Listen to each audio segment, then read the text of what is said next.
Hello friend, welcome to my channel. जैसे कि आपको मालूम है दोस्तों, 7 तारीख को एडीपीओ और 8 तारीख को हमारी डीएलओ एग्जाम निकली है। ठीक है, तो आइए है इन दोनों के बीच अंतर को हम समझते चलें और दोनों के बीच जो कॉमन सब्जेक्ट है मैं आपको उसके बीच बतलाता चलूं। ठीक है, कि दोनों की तैयारी में हमें क्या डिफरेंस और क्या समानता देखने को मिलेगी। ठीक है, तो आइए हम बात करते हैं मध्य प्रदेश सहायक जिला लोक अभियान अधिकारी की और साथ ही मध्य प्रदेश जिला विधिक सहायता अधिकारी की। हम दोनों के विषय में आज बात करेंगे। ठीक है, जैसे कि आपको मालूम है मध्य प्रदेश एडीपीओ की जो एग्जाम है उसमें 28 सब्जेक्ट है और जीएस है। ठीक, लाके 28 सब्जेक्ट है और जीएस है, और डीएलओ में है हमारे लाके 17 सब्जेक्ट। इसमें जीएस है प्लस कंप्यूटर और इंग्लिश है। ठीक, ये चीज आपको समझ में आ गई कि दोनों के बीच डिफरेंस देखिए आप। जीएस इसमें भी है, जीएस इसमें भी है। इसमें लाके 28 सब्जेक्ट है, इसमें लाके 17 सब्जेक्ट है। अब मैं ये बात करता चलूं कि इसके जो पेपर है वो 450 का होगा, 450 का, और इसका टोटल मार्क पेपर जो है वो है 200 मार्क्स के। एडीपीओ में 300 नंबर का ला है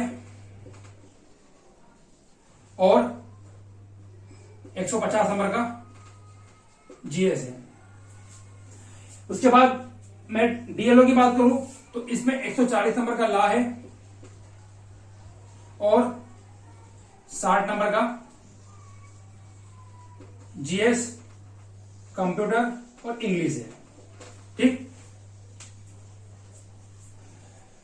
और इसके अलावा हम बात करें 28 सब्जेक्ट ला के 17 सब्जेक्ट ला के, तो इनके दोनों सब्जेक्ट में जो कॉमन सब्जेक्ट है वो 8 सब्जेक्ट इसमें है जो कॉमन है, जो एमपी एडीपीओ में भी है और एमपी डीएलएओ में भी है। ठीक है, तो देखिए कौन कौन सब्जेक्ट कॉमन है हम बात करते हैं। एक तो है हमारा भारतीय दंड संहिता, आईपीसी, इंडियन पेनल कोड 1860। दोस्तों जो डीएलओ एग्जाम में इसमें जो क्वेश्चन बनेंगे वो आएंगे 10 नंबर के। स्पष्ट है इसमें कि डीएलओ जो एग्जाम है उसमें बता दिया गया है कौन से एक्ट से कितने कितने नंबर के क्वेश्चन पूछे जाएंगे। तो आईपीसी में हमारे पास 10 नंबर के क्वेश्चन आएंगे डीएलओ में, और एडीपीओ में भी ये हमारा आईपीसी है। ठीक है, लेकिन एडीपीओ में बताया नहीं गया कितने नंबर के क्वेश्चन आएंगे, लेकिन लगभग आप ये माने कि आईपीसी का जो है वो महत्वपूर्ण एक्ट है। ये कोई भी एग्जाम हो, चाहे वो एडीपीओ हो, चाहे वो एडीएलओ हो, एपीओ हो, चाहे वो सिविल जज की हो, उसमें अधिकतर क्वेश्चन इसमें 10 से ऊपर ही आप क्वेश्चन मान के चले। एडीपीओ में भी आप 10 से ऊपर ही क्वेश्चन लेके चले। ठीक है, उसके बाद हम बात करें सीआरपीसी। सीआरपीसी में दोस्तों डीएलओ में पूछेगा 15 नंबर के क्वेश्चन। ठीक है, और ये भी बहुत महत्वपूर्ण एक्ट है, चाहे सिविल जज में भी 15 नंबर के क्वेश्चन। और इसके अलावा आप ये माने कि सीआरपीसी जो है वो एडीपीओ में भी आप 15 के लगभग क्वेश्चन ही मानकर चले। ठीक, तो 2 सब्जेक्ट हमारे कॉमन है।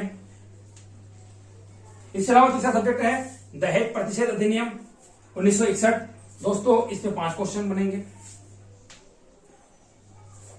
किशोर न्याय बालकों की देखरेख संरक्षण अधिनियम 2015, इससे भी 5 क्वेश्चन आएंगे। इसके बाद 5वां हम बात करें घरेलू हिंसा से महिलाओं को संरक्षण अधिनियम 2006, इससे भी 5 क्वेश्चन आएंगे। गर्भधारण पूर्व प्रसव पूर्व निदान तकनीकी लिंग चयन प्रतिषेध अधिनियम, इससे भी दोस्तों 5 नंबर के क्वेश्चन पूछे जाएंगे। उसके बाद लैंगिक अपराधों से बालकों को संरक्षण अधिनियम 2012, इससे 5 नंबर के क्वेश्चन। और मोटर यान अधिनियम 1988, इससे भी दोस्तों 5 नंबर के क्वेश्चन पूछे जाएंगे। तो ये 8 सब्जेक्ट ऐसे हैं जो मध्य प्रदेश एडीपीओ में भी, मध्य प्रदेश डीएलएओ में भी हमें देखने को मिलेंगे। तो ये कॉमन सब्जेक्ट हैं।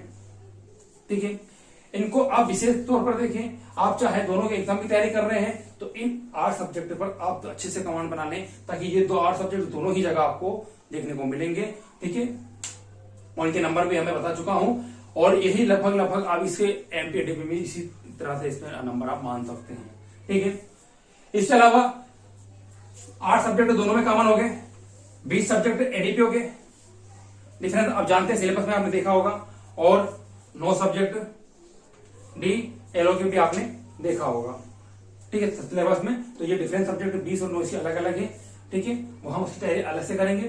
ठीक है, ये कॉमन सब्जेक्ट की हम आज बात कर रहा हूं आपके लिए। ये कॉमन सब्जेक्ट मैं आपके लिए लेकर आया हूं कि इन दोनों एग्जामों में कॉमन सब्जेक्ट कौन से हैं। ठीक है, तो ये 8 सब्जेक्ट जो हमारे हैं, जो एमपी एडीपीओ में भी है और एमपी डीएलएओ में भी है, ये हमें देखने को मिलेंगे। ठीक है, ठीक है, तो ये हमारी एग्जाम थी और ये हमने मार्क्स का भी हमने डिवाइड बता दिया आपको। 300 नंबर ला है, 150 नंबर जीएस है, 140 नंबर ला है और 60 नंबर जीएस कंप्यूटर और इंग्लिश का है। ठीक है, तो इन दोनों के बीच अंतर मेरे को बताना था। Thank for watching.